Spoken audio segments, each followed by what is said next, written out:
Hi there and welcome to my channel. If this is your first time here, my name is Angie and I'm a chemist who loves makeup. So today we're going to be talking about an eyeshadow palette that made the internet go wild. And that is because it is a eyeshadow palette that cost $161. Wait for it, for 5 eyeshadows. And this is the Hourglass Curator Eyeshadow Palette. The idea behind this palette is that you can pick the shades. You basically get to curate, get it? Curator your own palette. So we're gonna look at the ingredients in this eyeshadow palette, see if there's anything special in there. I'm gonna give you my thoughts on why I think this palette is so expensive. The Curator eyeshadows have 4 different finishes you can pick from. There's metallic, there is shimmer, there is satin, there is matte. Those seem to go to most reflective with the metallic, to least reflective or shiny as the matte. So let's start with the metallic eyeshadow. So the highest listed ingredient in this eyeshadow is mica. Mica is very standard in eyeshadow palettes. It's usually either that or talc and some variety of other ingredients.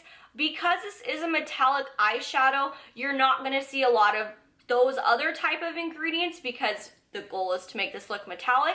So in addition to the mica, you have things like Isononyl Isonoate, shea butter, Isoproyl Palmitate, sunflower seed oil, and all of these things are gonna help give it that very shiny metallic look. These are emollient type of ingredients, and these are ones that have more of a glossy effect to them. There are other ingredients that will yield more of a matte effect, and we might see those later in the other eyeshadows, but these ones are intending to give that really metallic look. The one problem with metallic eyeshadows that a lot of people experience is creasing. Due to a lot of these emollient type of ingredients, there is Magnesium Myristate, which hopefully should help reduce the creasing and make it adhere better and last longer. You do need those types of ingredients because a lot of oily type ingredients throughout the day. So hopefully that does help. As I'm going through these eyeshadows, also remember that these are for a whole class of eyeshadow. So specific colors in that same finish may not have the ingredient, other ones may have the ingredient. So if you're looking at the ingredients on your own, keep that in mind when you're looking at them. That's the case with the shimmer eyeshadow. So there are 3 types of base powder eyeshadows, the things that give it that reflective look to it. One is mica. Mica you can finely mill down to have a more matte appearance, or you can have a bigger particle size, basically bigger particles of the mica to make it more reflective and make it more sparkly. Now the issue with that, with natural mica, mined mica, is that this could lead to jagged edges, which may not be safe on the eyes. That is why there's also 2 other ones we're going to talk about in these eyeshadows because of that. One of them is synthetic Fluorophlogopite. It's basically the same thing as mica, it's just synthetically made. From it being synthetically made, there are a couple of benefits to this. One, there was definitely no risk of being unethically sourced, meaning using child labor for mining or unethical conditions for mining the mica. I talked about that previously in a video, so I will link that up here if you want to check it out. Also, contaminant-wise, when you mine things, there are potential for contaminants like heavy metal, other impurities, but you can control that when it's created in a lab setting. And the third one, which benefits us for a shimmer eyeshadow, is you can control the shape of the particles a lot better. So that means you can have a bigger particle size without jagged edges, and with a bigger particle size, it is more reflective and therefore it looks more sparkly, which is why you'll see it in a lot of shimmer eyeshadows. The same is also true of the last ingredient, which is calcium sodium borosilicate. This is a very glass-like material, so you can imagine how reflective it is. This particular glass-like material is safe in eyeshadow. Again, particle size, the milling process make it safe to put on your eye, and it's also highly reflective. You will see this in a lot of glitter eyeshadows. So the emollient ingredients in these shimmer eyeshadows are a little bit different than those that you found in the metallic eyeshadow. In this one you have dimethicone as well as diastereomyl malate. These are both emollient ingredients, but they have more of a matte finish, definitely not as glossy. And these shadows also have other ingredients like zinc stearate and magnesium myristate, which are going to help keep that eyeshadow in place. This one seems like it might perform better than the metallic eyeshadows, but you'll still get, you know, that pretty sparkly look to it. Next, we're gonna move on to the satin finish. So these satin eyeshadows also have mica. They also have synthetic fluorophlogopite, but it seems to be a lot further down on the list for these eyeshadows. And they also have a couple of other ingredients which also have some great benefits to them. Nylon 12 is a really great ingredient, and I have found when I've seen it in eyeshadow formulas, they perform very well. They have a really great texture to them. That's one benefit in Nylon 12. It's also an opacifying agent, which is going to help give more pigment to your eyeshadow. It also mattifies, so that's why it would be used in a satin eyeshadow as opposed to like a shimmer eyeshadow. And it's able to move around with your facial movements, which is really beneficial in an eyeshadow formula because you're blinking all day. There's also boron nitride. Boron nitride is another great ingredient. It helps the spreadability of eyeshadow as well as it helps with adhesion. This is really important to me in terms of eyeshadow is adhesion properties. You want to have enough where, and something like boron nitride not only is going to help it spread on your eye, but it's also going to help it stay on your eyelid as well. This satin eyeshadow seems to be the formula that I am most drawn to out of this Curator palette. And lastly, we have the matte eyeshadows. The matte eyeshadow not only has mica, it also has polyethylene, which is going to act as a binder for this eyeshadow to help it keep it in that cake. There's also aluminum starch octylsuccinate. Now think of starch, it's absorbent. That is going to help make it more matte appearing, as well as zinc stearate. Zinc stearate is also going to help with that. And microcrystalline cellulose. Microcrystalline cellulose is also a really good absorbent. So now that we've gone through all of the types of eyeshadows, looking at these, none of these ingredients are inherently unique or significantly special. It doesn't seem to me that all the money is going into purchasing these ingredients. So in the case of ingredients,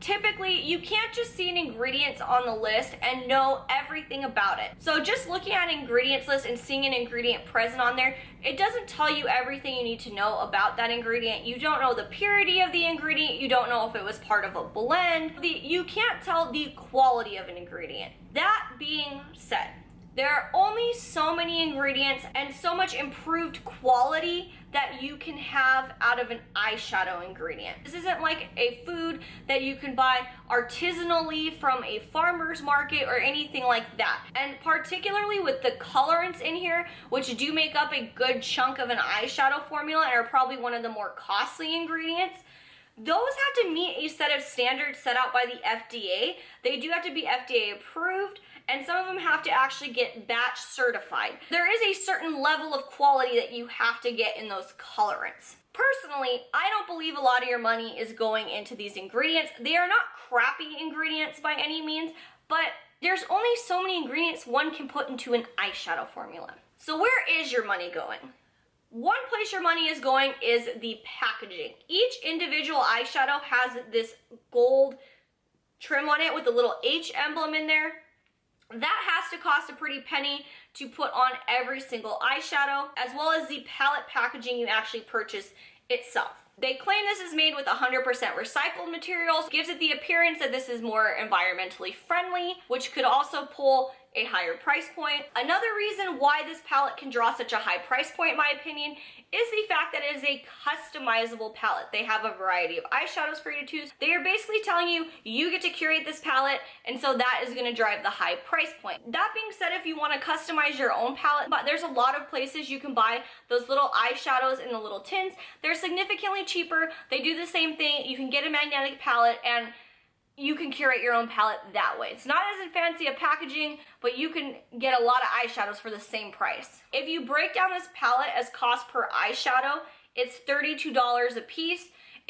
Technically, if you buy the eyeshadow, it's $29 a piece.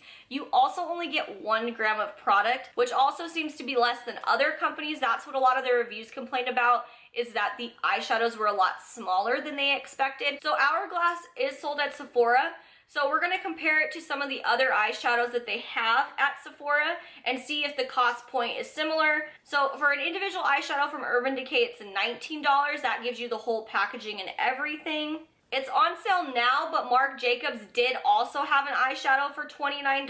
That's another luxury brand. Ciate London has a marbled eyeshadow, and that one's retailing for $24 for an individual shadow. Makeup Forever has their own individual ones, and those are retailing for $19. You don't get all the packaging, it's just a little tin. And it's kind of interesting now. I remember there used to be a lot of individual eyeshadows back in the day. Now it seems like the palettes are the thing again. We'll see if we go back to individual eyeshadows. RMS Beauty has a cream eyeshadow for $28.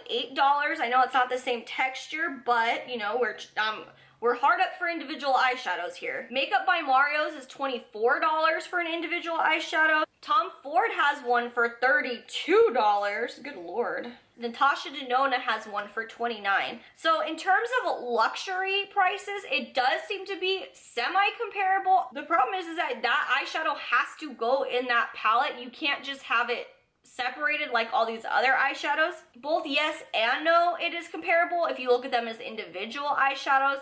If you don't, it's like $58 for a Pat McGrath quad, which is considered expensive already. So I would probably just go get the Pat McGrath quad over getting this 5-pan eyeshadow palette, to be honest with you.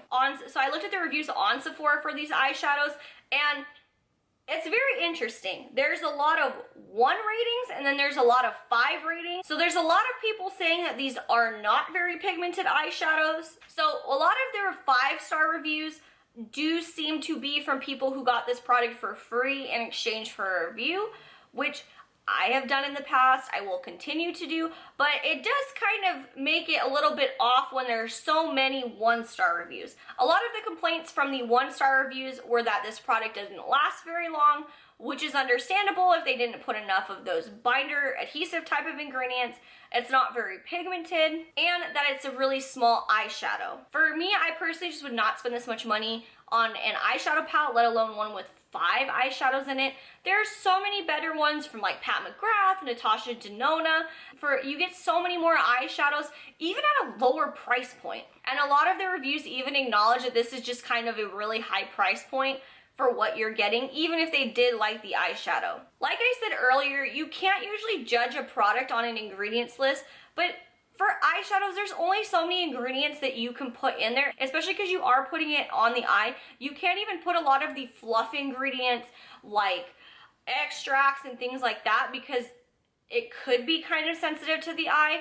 And I think this is just a brand that is very much trying to establish himself as a luxury brand. And when I say luxury, this is a whole new level of luxury. But when I look at the reviews of the eyeshadow palette and everything, this palette doesn't seem to be any, it's not like when we were looking at the Natasha Denona palettes and those first came out, we're like, wow, that's an expensive palette, but everyone loves it. This one has really bad reviews. And so now I feel like Hourglass is lumping itself in with brands like La Prairie and La Mer as those are for a specific subset of people, and if those people believe that this product is better, more power to them, but there's no way I'm buying this eyeshadow palette ever. And I like to make videos about these really crazily priced products and the ingredients in them to kind of pull back the veil and show that these luxury brands aren't probably any better than a lot of the other brands that you're already using and loving. So if you learned something today, give this video a thumbs up and make sure you click the subscribe button if you want to continue learning more about the science behind your makeup and skincare.